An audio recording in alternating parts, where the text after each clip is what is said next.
Given the lack of stats, XVM appears to be down, or they may have switched over to their new system, which completely unnecessarily forces you to resub to stats every 2 weeks. Don't know why they've done it. They might be trying to preempt a paid service, they might not, who knows. It's stupid.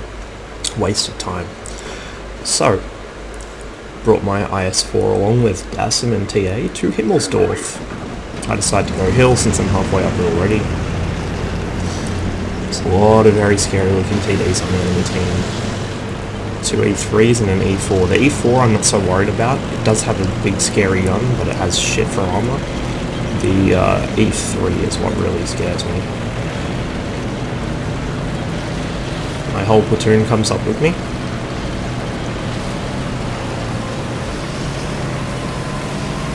You can see here I'm trying to figure out how much gun depression the IS-4 has. I think it's 6 degrees. 6 or 7. It's not a huge amount, but it's better than the Soviet medium scale.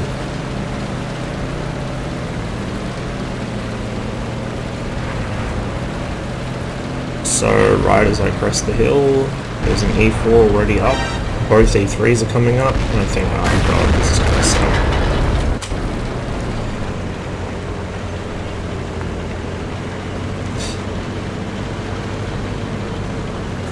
Even in the year 2014, Wargaming still had not figured out how to stop replays from jittering. I'm not sure what's up with that. It does it even if I don't have any mods installed. So, this KV4 is blocking my shots. On the E4, the cupola is a weak spot, on the E3 it is not. The E50 battleship's out. I should have gone for a track shot there actually, it would have blocked the E3 shell, but it doesn't matter anyway, because he bounced. The magic of the IS-4. Put a high roll straight through his lower plate. Decided to load heat just because fuck tank destroyers, honestly. But the M62 is a very good gun and would not have a problem with an E4 or a E3's lower plate, just with regular AP, but I want to make sure. So I do get pinned that time. I'm back out kind of wide around the corner. I should have hugged it closer.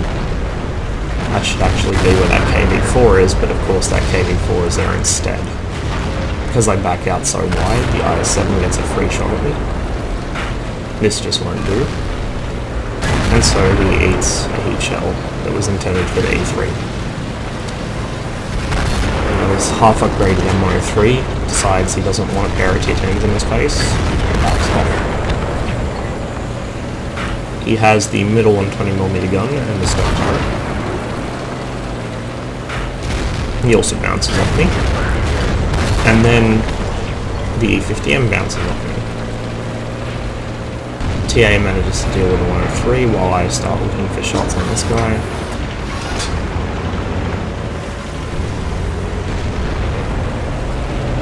And here come the E3 and E4. Bad shot from me there, but worse shots from both tank destroyers who managed to bounce off me with APCR, both of them. That's pretty impressive. I can't remember what these guys' stats were like, but I think they were actually pretty decent players, which is part of the reason I was worried. So I do take a hit that time. I get one last shot into E50M before he finally tags me through my side and kills me. But the enemy are down to 4 tanks. All 4, or 3 of which are on hill, one of which is a bot. And we've won the rest of the map because I was able to, with TA's help, hold those tier 10 TDs up for so long on that hill, and in fact kill one of them, do a lot of damage to the others. So again, apologies for stats not working. I do like having XCM stat in my replays because it can show you, you know, sort of who are the players to watch out for, or it gives you a better sense of what's going on. It's the reason I use XVM in the first place, situational awareness. You know, if you see some amazing plays from a 48%, you know there's probably something going on there. Maybe there's, you know, maybe they've really improved recently and their stats haven't caught up, or if you see a person with purple stats playing like shit, Here we go. This King Tiger, I know he had bad stats because he does this kind of thing a lot, apparently. He just blocked our E3 completely, and he actually gets it killed here in a second.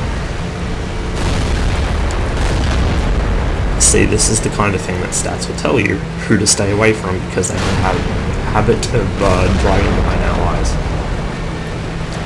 But, as I said before, I believe one of those tank destroyers, I think it was the E4, had quite good stats.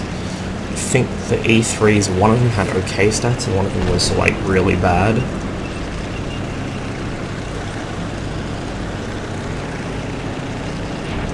So, as you can see, it's just a case of let's go try and kill the E3 before Cap runs out, but in fact Tassin turns it into let's go feed the E3 one final kill.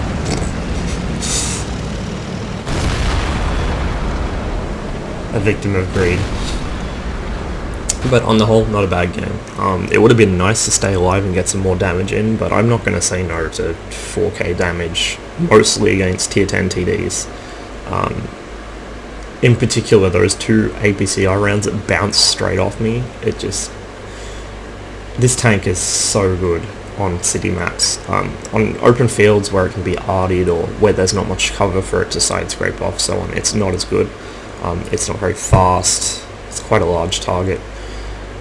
But on a city map where you can really, make the most of the terrain, hide behind buildings, side scrape, pop around corners, it's so strong. It's an absolute roadblock, honestly. The IS-4, people remember it from its tier 9 days as being the ender of worlds. It still is. It's just a bit less noticeable because there are so many other amazing tanks now at tiers 9 and 10. And I also believe that when the E75 released, it actually trumped the IS-4 for tier 9 bullshit. And unlike the IS-4, it's never been nerfed. In fact, the E75 has only ever, during its time on the server, has only ever been buffed. There was the one time that Wargaming added a transmission hitbox because they forgot to put one in, but I wouldn't call that a nerf, I'd call that a bug fix.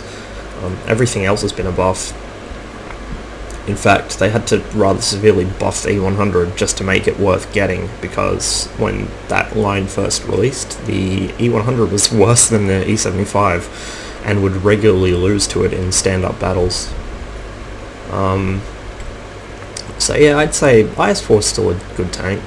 It's just not as fun to play as some others because, you are quite slow. You do rely very heavily on your team not to collapse. You can't shift from one side of the map to the other to prop up a failing flank.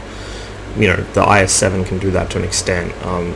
Some of the other fast-ish heavies, the E5 can do it, but certainly not an IS-4. But if you can position yourself somewhere where that armor really gets a chance to shine, nobody's going to get past you. Between that and the excellent gun, the M62 is still a great gun even after its heat was nerfed. It's really not a bad package, it's just rather overshadowed by other tanks at tier 10 now. The E5, for instance, jack of all trades, the T57, the bullshit autoloader. What are the other flavor of the month tier 10s? I don't know, the E100's always been up there as well, but it's not a bad tank. It's worth getting. I think it's alright to play. I just play it in platoons and hope for a city map, or hope for a map where I can put myself on a flank and carry, but so far my win rate in it's kind of wonky. I had a horrible one for about my first 19 or so games, and I've only just got it back up to 50%. So gradually I'll try and get it back up there. Of course, 19, 20 games is statistically, can't speak, insignificant amount, but it does kind of weigh heavily on my patience when I get a brand new tank and can't seem to win a game in it.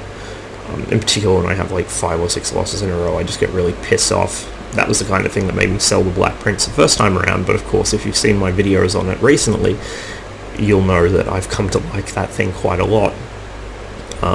It's the same with a lot of tanks I sold and then ended up liking them when I rebought them. So I'll definitely be keeping this. Of course I will, it's a tier 10, but I will be playing it as well, a lot more than I do currently. It's quite an interesting tank. It's always funny to me when I bounce tier 10 TDs firing gold, because basically fuck tier 10 TDs. That's what I think of them. And you know, I'm usually about mobile tanks, all about shoot fast, go fast, but I do have rather a soft spot for bullshit armor.